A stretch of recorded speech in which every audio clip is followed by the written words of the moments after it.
The world at 3 a.m. is different from the world at any other time. The air feels heavier, the silence more oppressive, and every shadow stretches longer than it should. For most people, it's the hour of deep sleep, of dreams and forgetfulness. But for me, 3 a.m. became a time of terror, a moment frozen in fear, a nightmare I could never wake from. It started with a knock, 3 sharp raps against the wooden door of my small, one-bedroom apartment. I jolted awake, my heart hammering in my chest. The apartment was silent except for the ticking of the clock on my nightstand. 2:59 a.m. I sat up, trying to shake the fog of sleep from my mind. The knock came again, louder this time, more insistent. My apartment was on the 3rd floor of an old building, the kind with creaky wooden floors and dimly lit hallways. I wasn't expecting anyone, especially not at this hour. My pulse quickened as I grabbed my phone. No missed calls, no messages. Who the hell was at my door? I hesitated before sliding out of bed. I tiptoed toward the door, my bare feet cold against the floor. Peering through the peephole, I saw nothing, just darkness. Then another knock closer, as if whatever was on the other side knew I was watching. A slow, deliberate knock that sent chills down my spine. I took a step back, my breath caught in my throat. Every horror movie I'd ever watched screamed at me not to open that door. But curiosity, or maybe stupidity, held me in place. My hand hovered over the lock. Then, just as suddenly as it had started, the knocking stopped. I stood frozen, listening. The hallway outside was silent. No footsteps, no voices. Nothing. Just the low hum of the refrigerator in the kitchen. I exhaled slowly, trying to steady my racing heart. Maybe it was just some drunk neighbor at the wrong door. Maybe it was nothing. But as I turned away, my phone's screen lit up. One new message. No name. Just a number I didn't recognize. Don't open the door. A cold shiver ran down my spine. I stared at the message, my fingers tightening around the phone. My mind raced. How did they know? Who sent this? Was someone watching me? I swallowed hard, forcing myself to breathe. And then, the knocking started again. But this time, it wasn't coming from the front door. It was coming from inside my apartment. I spun around, my pulse hammering in my ears. The sound came from the closet. 3 slow, deliberate knocks. My closet door was slightly ajar, a sliver of darkness peeking through. I could see my reflection in the mirror across the room, my own wide-eyed expression staring back at me. My hands trembled as I reached for the lamp on the bedside table, switching it on. The warm glow cast long shadows against the walls. The knocking stopped. I wanted to tell myself it was just my mind playing tricks on me. Maybe I'd left a window open, and the wind had moved something inside the closet. Maybe the building was settling. Maybe. Then my phone buzzed again. Another message from the same unknown number.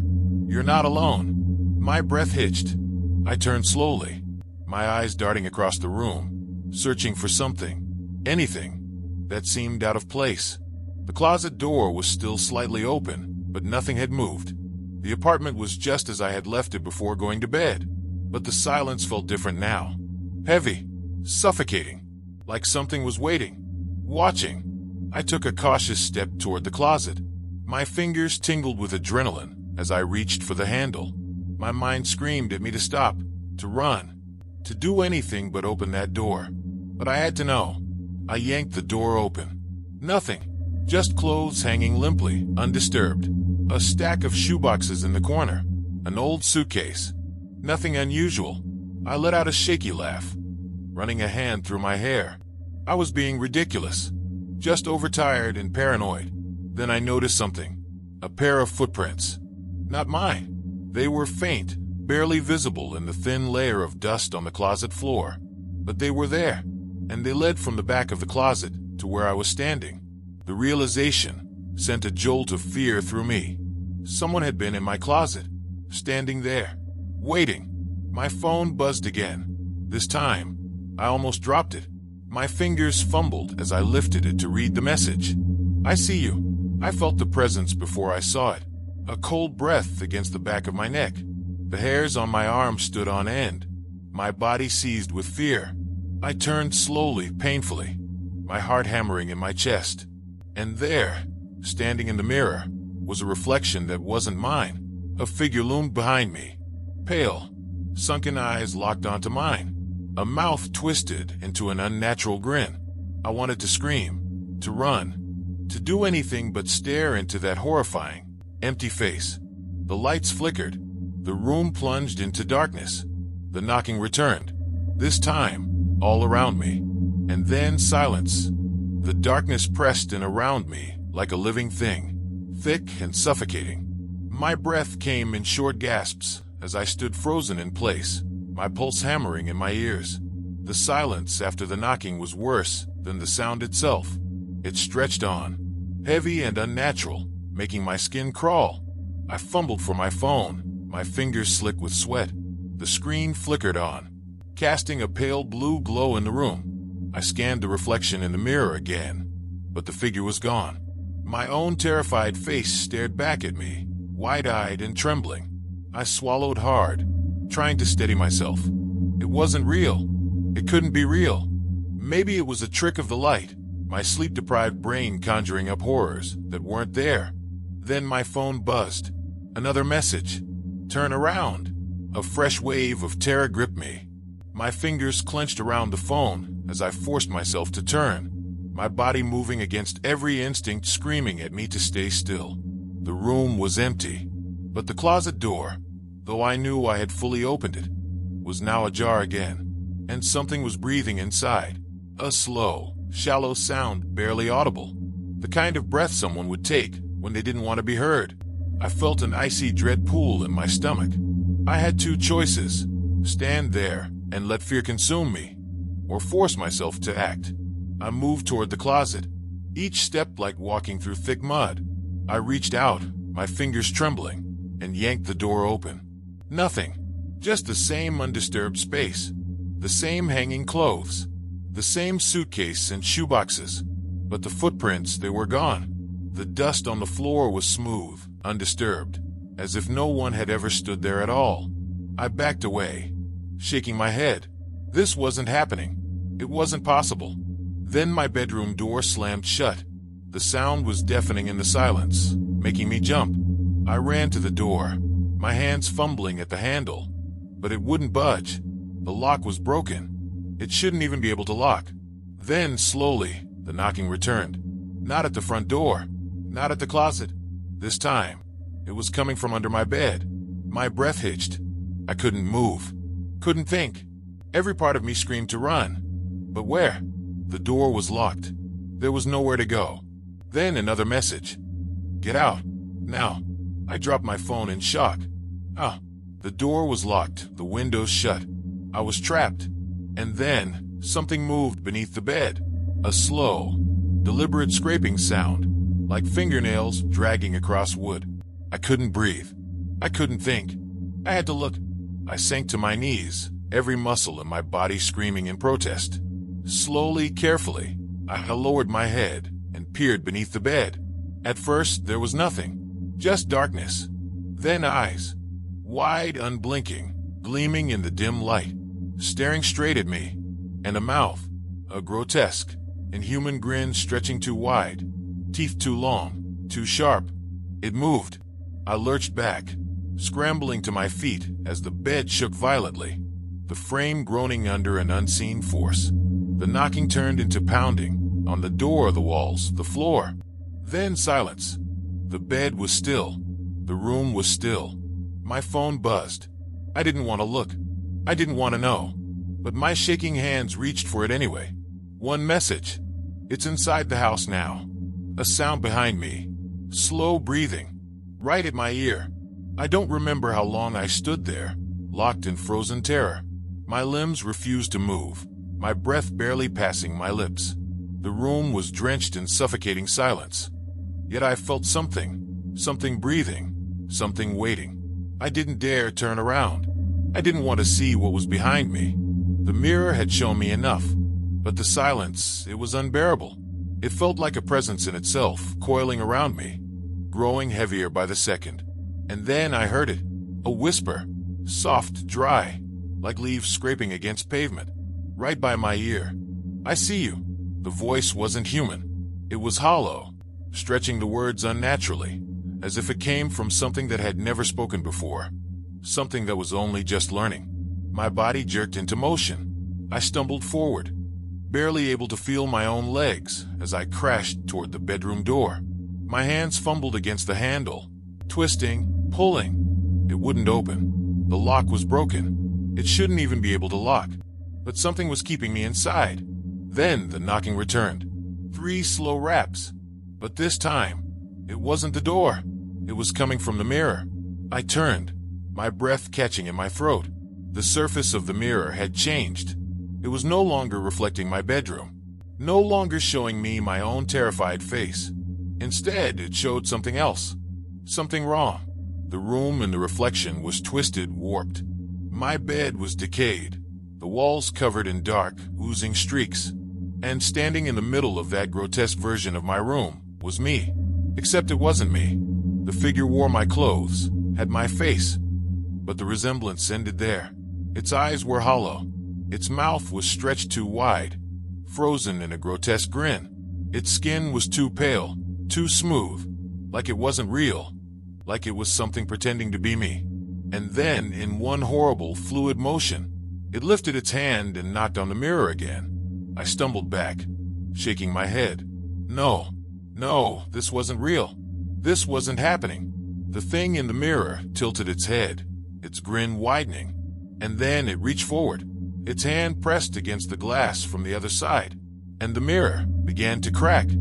Thin, spidery fractures spread across the surface, distorting the reflection. But even through the cracks, I could still see its face, still see those hollow eyes staring at me. I backed against the wall, my body shaking. I grabbed my phone with trembling hands, my fingers barely able to hold onto it. A new message appeared on the screen. "It's almost through." A guttural, wet sound filled the room. A sound like laughter, but wrong, garbled, and broken. The cracks deepened. I needed to get out. Now. Desperate, I turned back to the door, yanking at the handle with all my strength. My heart was slamming against my ribs, my breath coming in short, panic bursts. Then the door unlocked. It swung open on its own, and the hallway outside was pitch black. For a split second, I hesitated. The darkness felt too thick, too unnatural, as if it wasn't just an absence of light, but something waiting for me. But I couldn't stay in the room. I stepped forward. Just as the mirror shattered, glass exploded across the floor behind me, sharp fragments slicing through the air. I didn't look back. I couldn't. I ran. I sprinted down the hallway, my bare feet slapping against the wooden floor. The walls seemed to stretch around me, endless and unfamiliar. Had my apartment always been this long? A sound followed me. A scraping. Not footsteps. Something crawling. It was coming fast. I didn't dare turn around. I reached the living room, my breath ragged, my lungs burning. The front door was there, my escape, my only chance. I grabbed the handle, but before I could open it, a hand, cold, clammy, wrong, latched onto my wrist. My breath hitched as the cold, clammy grip tightened around my wrist. Every muscle in my body locked, my mind screaming at me to move, to fight, to do something. But I couldn't. I could feel it. Not just a hand, something else. Its fingers were too long, too thin, the skin leathery and wrong. It wasn't human. I swallowed hard, forcing myself to turn my head. And I saw it. A shadow, not cast by light, but something living, shifting. Its body was twisted, its face still obscured in the darkness. But I could feel its gaze drilling into me, watching, studying. The grip on my wrist burned like ice. A low whisper slithered through the air. "Let me in." I screamed. Adrenaline surged through my veins as I wrenched my arm free and stumbled backward, crashing into the wall. My chest heaved, my mind a whirlwind of panic. I had to get out. Now. I lunged for the front door, my fingers barely brushing the handle, when suddenly the apartment shifted. The walls rippled, the air thickened, and a nauseating wave of vertigo slammed into me. The front door gone. The hallway where I had just been vanished. I wasn't in my apartment anymore. I turned, my heart pounding against my ribs. The space around me had changed. The walls were taller, stretching endlessly upward into an inky void. The floor beneath me was smooth, like polished glass, but it reflected nothing. No doors, no windows, just an empty abyss of darkness. A dream? No, this was worse. A chill ran down my spine as I heard it again. The knocking. Soft, deliberate. 3 knocks. But this time, it came from below me. I dropped my gaze to the floor. The surface began to ripple, distorting like liquid glass. And then something pressed against it. A hand. Not a normal hand. It was mine. Pale. Contorted. The fingers stretching unnaturally long. Another hand joined it. Then a face, my face. But its eyes were black voids. Its mouth twisted into a grotesque, hungry grin. It was trying to break through. I scrambled backward, my breath coming in ragged gasps. The glass beneath me cracked. The thing beneath let out a distorted, gurgling laugh. Then I felt it, a breath on the back of my neck. Slow, cold, hungry. I turned, and the shadow was there. Closer now, its form shifting, writhing. It no longer had a solid shape. It was just a darkness with too many hands, too many fingers, all reaching for me. I ran, but there was nowhere to go. The endless hallway stretched before me, shifting, twisting in on itself. My feet barely touched the ground before I felt something pulling. The air around me thickened, a force dragging me backward. My legs burned as I fought against it, but it was stronger. A voice, low, guttural, whispered in my ear. You should have never answered. My vision blurred. The walls around me flickered, reality distorting like static on a broken TV. And then everything snapped. I was falling, spiraling downward, my screams swallowed by the darkness. The last thing I saw was the figure standing above, watching me disappear. The last thing I heard was the knocking. 3 slow raps. Then nothing. The darkness swallowed me whole. My breath came in short, ragged gasps. My heart pounding against my ribs like a frantic prisoner desperate for escape. I could feel it. Something was in the room with me. The silence wasn't empty. It was alive. The air had weight, pressing against my skin like unseen hands. My mind screamed for light, for movement, for anything that would break this suffocating void. Then the knocking started again. 3 sharp, deliberate raps. But this time, it wasn't from the door. It wasn't from the closet. It was coming from the mirror. A soft glow flickered to life. My phone screen, still clutched in my trembling hands. Another message. The words bright against the dark. Let it in. My fingers moved on their own, typing out a reply before I even understood what I was doing. Who are you? For a moment, nothing. Then another message. You already know. A cold wave of dread washed over me. The knocking grew louder, more insistent. The mirror trembled, the glass distorting like liquid. And then I saw it. My reflection wasn't mine anymore. It was watching me, but its movements were no longer synchronized with mine. Its head tilted at an unnatural angle, its mouth stretching into a grotesque grin. It raised a hand and knocked against the inside of the mirror. I stumbled backward, my pulse a thunderous roar in my ears. This wasn't happening. This couldn't be real. Then the reflection spoke. Its lips didn't move, but its voice slithered into my mind like a whisper from a nightmare. You opened the door. I shook my head violently. No, I didn't. I never. Yes, you did. And then I remembered. The first night. The knocking. The overwhelming curiosity. The way my fingers had hovered over the lock before I turned away. But what if I hadn't? What if, in a moment of half-sleeping haze, I had reached out and... The mirror cracked. The room shifted. The walls warped. The floor beneath me rippling like disturbed water. A force dragged me forward, my limbs resisting. But the pull was stronger than anything I had ever felt. The figure in the mirror reached out. Its elongated fingers breached the glass like it was stepping through the surface of a still pond. I screamed. I twisted, clawing at the ground, at anything that could anchor me. My nails scraped against the wood, my body fighting the inevitable. But the force was relentless. I was being pulled inside. My phone slipped from my grasp, spinning across the floor. The last thing I saw on the screen before the darkness consumed me was a final message. Trade complete. Then I was gone. The next morning, the sun rose as it always did.